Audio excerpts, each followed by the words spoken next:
ये लो भाई, petrol diesel के रेट फिर बढ़ गए। 10 दिन के भीतर चौथी बार रेट बढ़ गए। भाई पहले अंधभक्त खुद बोलते थे अरे मोदी जी एक ही तो दिल है, कितनी बार जीतोगे। अब तो वो भी कह रहे हैं अरे मोदी जी एक ही तो गाड़ है, कितनी बार मारोगे। Sorry sorry, pardon my language, लेकिन क्या करें यार, गुस्सा आ ही जाता है। मोदी जी को मेलोनी को मेलोडी गिफ्ट करने और तेल के रेट बढ़ाने में कुछ डिफरेंस ही नजर नहीं आता। रोज बढ़ा देते हैं, ऊपर से ये भी बोलते हैं कि इस पैसे से ना विकास हो रहा है। विकास, ये दुनिया का पहला विकास है जो किश्तों में पैदा हो रहा है। खुद 12 साल में एक विकास पैदा नहीं कर पाए और हम हिंदुओं को बोलते रहते हैं 4 पैदा करो।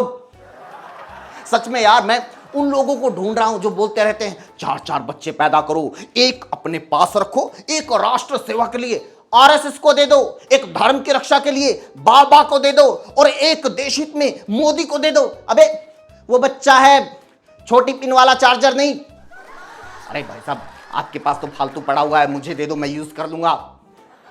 इनको लगता है कि बच्चे पैदा करना और पालना मैगी बनाने जितना आसान है। खोलो, डालो, उबालो और लो मैगी तैयार। ये लो एक प्लेट आपके लिए भी, जाओ हमारे बच्चे खाओ। फिर ये लोग कहते हैं अरे मुसलमान वो भी तो करते हैं, उनसे सीखो, 2 बीवी 4 बच्चे। मैं क्या, हाँ तो तुम लोग सारा जोर सिर्फ 4 बच्चों पे क्यों देते हो? 2 बीवी की भी बात करो। पहले तुम पहला स्टेप पूरा करो, दूसरे स्टेप के बारे में हम बाद में सोचेंगे। अबे आसान है क्या आज की महंगाई में 4 बच्चों को पालना? तेल के रेट ही देख लो, इतने बढ़ गए हैं कि अब तो पेट्रोल पंप वालों ने भी अपना वो चेतावनी वाला बोर्ड है वो चेंज कर दिया। क्योंकि पहले बोर्ड पे सिर्फ इतना लिखा होता था कि यहां धूम्रपान ना करें, आग लग सकती है। अब वहां लिखा मिलता है अबे धूम्रपान मत कर, आग लग सकती है। तुम्हारी जान की बेशक कोई कीमत नहीं, लेकिन पेट्रोल की बहुत है। लेकिन सुधीर चौधरी जैसे लोग महंगे तेल के भी फायदे गिनवा रहे हैं। उनका कहना है कि अरे तुम पॉजिटिव साइड भी तो देखो कि तेल महंगा होने से ड्रिंक एंड ड्राइव के केस कम हो जाएंगे, क्योंकि लोग दोनों एक साथ अफोर्ड नहीं कर सकते। पता चले लोग अपनी गाड़ी के सामने खड़े होके बोल रहे हैं डार्लिंग देखो, बुरा मत मानना, ये सब है ना मोदी जी की वजह से हो रहा है। इस बार मैंने पी ली, अगली सैलरी तू पी लेना। एक और फायदा है, सोचो ऐसे ही रेट बढ़ते रहे तो सामाजिक बुराइयां कम हो जाएंगी यार, क्योंकि किसी की हिम्मत ही नहीं होगी दहेज में कार मांगने की। क्योंकि पता है कि गाड़ी तो दहेज में मिल जाएगी, लेकिन पेट्रोल की एलमनी खुद ही भरनी पड़ेगी। बहुएं ससुराल वालों को ताने मारेंगी, शादी में तो बड़े बोल रहे थे हमें तो फॉर्च्यूनर चाहिए, फॉर्च्यूनर। अगर तेल डलवाने की औकात नहीं थी तो क्या जरूरत थी इतनी बड़ी गाड़ी मांगने की। #Women empowerment. पहले लड़की वालों ने गाड़ी नहीं दी, इसलिए कई बार दुल्हन को जान देनी पड़ती थी। अब लड़की वालों ने गाड़ी दे दी, इसलिए दूल्हे को जान देनी पड़ेगी। #Stop dowry, #thank you Modi ji. Rate ही इतने ज्यादा हो गए यार। मेरा एक दोस्त गाड़ी लेकर पेट्रोल पंप पे गया, बोला 100 रुपए का डाल दे। पंप वाला बोला सर गाड़ी थोड़ी आगे कर लो, वो हवा वाला उधर कोने में है। विपक्ष वाले फालतू में आरोप लगाते रहते हैं कि मोदी सरकार में इनकम इनक्वालिटी बढ़ गई है, अमीर और गरीब के बीच का अंतर बढ़ता जा रहा है। मोदी इज लाइक अरे ये भी तो देखो, पहले सिर्फ गरीब साइकिल पे चलता था, धीरे धीरे अमीर भी उसी पे आ रहा है। #सबका साथ सबका साइकिल। नमस्कार दोस्तों, स्वागत है आपका रिपोर्टर के महेंद्र सिंह शो में। आज के शो में हम राहुल गांधी के उस दावे की बात करेंगे जिसमें उन्होंने कहा कि 1 साल के भीतर मोदी जी की सरकार गिर जाएगी। आखिर तक देखिएगा, मजा आएगा। लेकिन पहले पेट्रोल डीजल के रेट की बात कर लेते हैं, क्योंकि भाई इनके रेट बढ़ने से बहुत नुकसान है। और सबसे बड़ा नुकसान तो ये है कि उसकी वजह से बाकी चीजों के रेट भी बढ़ जाते हैं। आपने खुद नोटिस किया होगा कि जो फूड पहले 50 रुपए में मिलता था वो अब 70 में आने लगा है। जो सबसे पहले 70 में आती थी वो 90 में आती है। यहां तक कि जो पुलिस पहले 100 डायल करने पे आती थी वो अब 112 पे आती है।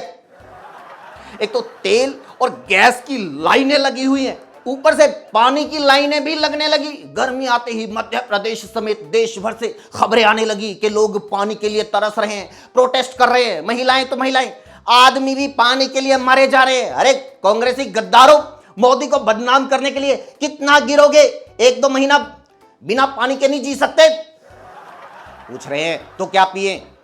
बियर पियो, गर्मी में भी सर्दी का एहसास। मुझे रोड पे ऐसे ही लोग मिल गए, सरकार से पानी की मांग कर रहे थे। कह रहे थे हमने तो बीजेपी को ही वोट दी थी, हमारा तो सांसद विधायक सरकार सब बीजेपी की है, हम तो बीजेपी के अंधभक्त हैं, अंधभक्त, फिर भी हमें पानी नहीं मिल रहा। मैंने समझाया, बे कैसे अंधभक्त हो, किस तरह के अंधभक्त हो, कम से कम पाकिस्तानियों से ही कुछ सीख लो। मोदी जी ने ऑपरेशन सिंदूर के टाइम उनका पानी बंद किया था। 1 साल से अगर वो लोग बिना पानी के जी रहे हैं तो तुम लोग क्यों नहीं जी सकते? बोला भाई साहब देखो, हमारी अलग बात है, उनकी अलग बात है। मैं क्या अलग क्या बात है? वो सोलर से चलते हैं। मैं लगातार दूसरी बार अपने शो में पाकिस्तान के पानी का जिक्र इसलिए कर रहा हूं ताकि आपको याद दिला सकूं कि हमारे देश के लोगों को फेक न्यूज, फेक नैरेटिव और मीडिया के प्रोपेगेंडा के जरिए कितनी आसानी से मूर्ख बनाया जा सकता है, उनको कुछ भी जचाया जा सकता है। लेकिन राहुल गांधी को उम्मीद है कि ये जनता अब जागने वाली है। ये जो महंगाई और आर्थिक संकट है, इसके चलते 1 साल के भीतर मोदी की सरकार जाने वाली है। इस पर कांग्रेस सपोर्टर्स का कहना है कि देखो, पहले भी कोरोना से लेकर चीन, पाकिस्तान, अमेरिका और टैरिफ समेत राहुल गांधी ने जो जो भविष्यवाणी करी वो सारी की सारी सच साबित हुई। और तो और भाई, राहुल की बात से डर बीजेपी के भीतर भी है। मेरा वही अंधभक्त दोस्त खुद बोल रहा था, भैया देखो हो तो कुछ भी सकता है, ये राहुल है तो काली जुबान। इसलिए राहुल गांधी की इस स्टेटमेंट के बाद बीजेपी ने अपने नेताओं को भी जवाब देने के लिए मैदान में उतार दिया। और सबसे आगे ये आए संबित पात्रा, ये मेलोडी के साइड इफेक्ट। मगर राहुल गांधी जिस प्रकार से दंगे करवाकर, जिस प्रकार से अराजकता के माध्यम से सरकार गिराने की साजिश रच रहे हैं, राहुल गांधी साजिश रच रहे हैं, वो भी दंगे और अराजकता की। तो भाई सरकार कुछ क्यों नहीं कर रही? वो किसका इंतजार कर रही है? बारात के आने का। वो सालियां होती है ना जो सारा काम छोड़ के छत पे खड़ी हो जाती हैं, जीजू को पहले मैं देखूंगी। अरे पात्रा जी, अगर आपके पास इतनी पुख्ता, इतनी खुफिया, इतनी भूतिया जानकारी है तो आप अपनी सरकार को दो, राहुल गांधी को गिरफ्तार करवाओ। या सरकार को भी पता है, अरे पात्रा बोल रहा है फिर तो झूठ ही होगा। कल के उस वक्तव्य से बिल्कुल स्पष्ट होता है कि यह कोई उनके मुंह से ऐसे ही नहीं निकल गया। कहीं न कहीं राहुल गांधी और उनके आका माने सोरोस, ये साला सोरोस यहां भी चिपका दिया। पिछले कई साल से बीजेपी का मस्त चल रहा है देश में। महंगाई पे बोलो तो सोरोस, पेपर लीक पे बोलो तो सोरोस, बिजली, पानी, पोल्यूशन, मिलावट, किसी भी मुद्दे पे बोलो तो सोरोस का एजेंट बीजेपी से हर जगह लगा देती है। अरे ये सोरोस है, टोमेटो सॉस नहीं, जॉर्ज सोरोस 100 साल का बुढ़ा है, लिटरली 100 साल का। उस बुढ़े का नाम लेकर एक 80 साल का बुढ़ा उस देश को डराता रहता है जिसे दुनिया का सबसे जवान देश बोला जाता है। तू ऐसी जवानी पे बंगाली बाबा की दवाई रिएक्शन कर जाए। अरे मोदी जी, अगर वो भारत का इतना ही बड़ा दुश्मन है तो खत्म करो उसे धुरंधर 3 बना के। उसके लिए तो हमजा को ना गोली मारनी, ना बम फोड़ना, बस जोर से बाथरूम का दरवाजा बंद कर दो, भड़ाम, सोरोस खत्म करो यार। क्योंकि उसके डर से हमारे पात्रा जी को दिन में 4-4 बार डायपर बदलने पड़ते हैं।